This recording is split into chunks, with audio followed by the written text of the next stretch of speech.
که یه روزی سخت براتون میاد باید اونا برخیزن از شما پشتیبانی کنن، این پشتیبانی نمیبینید.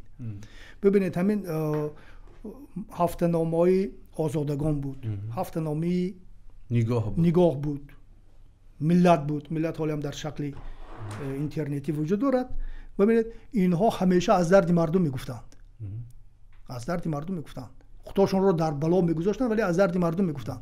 ولی وقتی که اینها بسته شد این مردم هیچ کدومش نامد اعتراض بکنند که چرا این نشریه ها که از درد ما میگفتند، از ما جانبداری میکردند، صدای ما بودند، چرا بسته شدند؟ این هم باعث میشود که روشنفکرای ما کمی دلسرد باشند از مردمشان. ولی اصلا برگردیم اینکه مردم در این حال هستند، این گونه مردم هستند، باز هم گناه خودی روشنفکرها است.